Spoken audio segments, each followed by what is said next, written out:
This is a true crime in real time update from True Crime Today and the Hidden Killers podcast. Sean Jay-Z Carter has been named as Celebrity A in a high-profile lawsuit alleging the gang rape of a 13-year-old girl alongside Sean Diddy Combs. The shocking revelation places the music mogul at the center of one of the most explosive legal battles in the entertainment industry. The allegations stem from a lawsuit filed by an anonymous accuser identified as Jane Doe, who claims she was assaulted at an after-party following the 2000 MTV Video Music Awards. The suit, originally filed against Diddy in October, was amended on Sunday to name Jay-Z as an alleged participant. The legal filing also implicates an unnamed female celebrity referred to in court documents as Celebrity B. Jane Doe alleges that she was lured to the after-party by a limousine driver who claimed to work for Diddy. The lawsuit details that upon arrival at a gated residence, she was coerced into signing a non-disclosure agreement, given a drink that left her disoriented, and subsequently attacked. According to the suit, Jay-Z and Diddy took turns assaulting her, while others, including Celebrity B, allegedly watched and did nothing to intervene. The lawsuit claims widespread drug use at the party and details the victim's subsequent escape, aided by a gas station clerk who allowed her to call her father. Jay-Z, 55, has issued a scathing denial of the allegations, describing the lawsuit as a blackmail attempt orchestrated by Jane Doe's attorney, Tony Busby. In a statement to DailyMail.com, Jay-Z expressed his heartbreak over the impact the case has had on his family, particularly his children with Beyoncé. "My wife and I will have to sit our children down, one of whom is at the age where her friends will surely see the press and ask questions about the nature of these claims," he said. "It is unfair to have to try to understand inexplicable degrees of malice meant to destroy families and human spirit." Tony Busby, a Texas-based lawyer representing over 100 alleged victims of Diddy, has countered Jay-Z's accusations. Busby claims that Jay-Z filed a frivolous case under a pseudonym to discredit and intimidate Jane Doe. "Instead of addressing the allegations, Mr. Carter has tried to bully and harass my client," Busby said. "His conduct has had the opposite impact. She is emboldened. We will litigate the facts in court, not in the media." This development marks the first time Jay-Z has been publicly linked to any of the growing number of lawsuits against Diddy. The connection between the two music moguls is decades long, with their careers often intersecting as collaborators and cultural icons. However, these allegations threaten to overshadow their legacies, raising questions about what role their shared power and influence may have played in enabling alleged misconduct. The lawsuit, filed under New York's Victims of Gender-Motivated Violence Protection Act, seeks unspecified damages. Jane Doe's legal team has emphasized that their focus is on accountability rather than financial compensation, a claim Jay-Z disputes in his denial.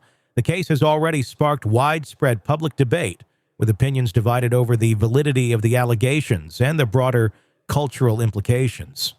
Diddy, currently in custody on unrelated sex trafficking and racketeering charges, has denied all allegations in the lawsuit. His legal team has described the multiple lawsuits against him as shameless publicity stunts. Meanwhile, Jay-Z has vowed to fight the claims vigorously, emphasizing his belief in justice and truth. As the case unfolds, it signals a potentially transformative moment for the entertainment industry, where allegations of abuse and exploitation are increasingly coming to light. For now, both sides appear resolute, with the courtroom poised to become the next battleground in a saga that has already captivated public attention.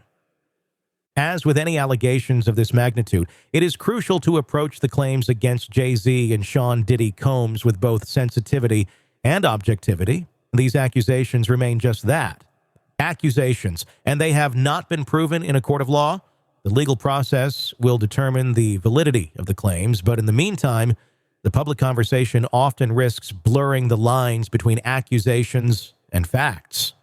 It's a balance that requires careful consideration, especially given the weight these allegations carry. The potential damage caused by false claims, should they be proven untrue, is immense and far-reaching. For the accused, such claims can irreparably tarnish reputations, disrupt personal lives, and cast doubt on their legacies, regardless of their innocence. But the impact doesn't stop there. False allegations also erode public trust in the justice system and can discourage genuine victims from coming forward for fear that their experiences will be met with skepticism. False claims are not just harmful to individuals. They undermine the broader efforts to support and believe survivors of abuse. At the same time, it is essential to recognize the importance of creating a safe space for victims to tell their stories. Historically, many survivors of abuse have faced insurmountable barriers to coming forward, including fear of retaliation, public ridicule, and the overwhelming power of those they accuse. Hearing and amplifying these voices is critical to fostering accountability and addressing systemic abuse. However, the integrity of these efforts relies on the evidence and facts that substantiate such claims. Justice requires not only listening to the stories, but also carefully examining the proof that supports them. In Jay-Z's case, much of the public discourse is shaped by the company he has kept throughout his career. While being a significant figure in the music industry does not make someone complicit in the actions of others, it does open them to scrutiny.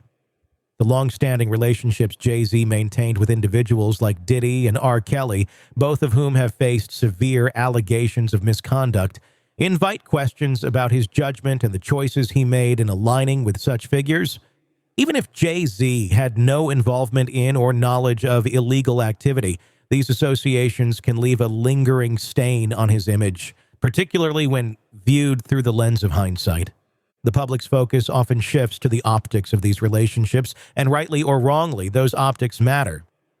In the entertainment industry, where perception often carries as much weight as reality, the company one keeps can have lasting consequences. For Jay-Z, his prior collaborations with R. Kelly, including their joint album and tour, and his long-standing professional connection to Diddy, may now be seen in a different light. While these relationships may have been forged purely for professional gain, the reputational fallout from being linked to figures with dark histories is unavoidable. Ultimately, this situation underscores the complexities of navigating high-profile careers in an industry that has, for decades, been criticized for enabling misconduct and protecting powerful individuals. The allegations against Jay-Z and Diddy highlight the critical need for transparency and accountability, not just in courtrooms, but also in the choices artists make about who they work with and associate themselves with publicly. As this case moves forward, it is important for both the public and the media to remember that the truth will be determined in a court of law, not in headlines or online debates. While it is necessary to listen to accusers and hold those in power accountable, it is equally necessary to ensure that claims are examined with rigor and fairness. The fallout from allegations like these, true or false, is significant. They affect not just the individuals involved, but also the broader fight for justice and the perception of an industry already under intense scrutiny. In a world where the darkest secrets lie just beneath the surface, They said it was an accident, but the evidence says otherwise. where hidden killers roam unnoticed in the shadows. I think you would definitely be looking at a blend of toxic, very bad narcissistic personality traits, and they will be vengeful and possibly resort to violence. Join Tony Bruschi as he uncovers the truth behind the most chilling cases. They said it was an accident, but the evidence clearly says otherwise. Each episode, we dig deep into the minds of those who commit the unthinkable. To your point on narcissism, he thinks in his own mind how witty he is. Yeah. But he lost that jury. I was done with him in 2 minutes. From unsolved mysteries to infamous crimes. Geez, you've just talked about how you've taught yourself how to do everything under the sun. I bet you did a YouTube video, how to best kill somebody with a knife. Hidden Killers with Tony Bruschi takes you where few dare to go. How does someone with such a dark secret go unnoticed for so long? With multiple new episodes every single day. We're not just telling stories, we're seeking justice. Listen now on Apple Podcasts or wherever you get your podcasts. Just search for Hidden Killers with Tony Bruschi.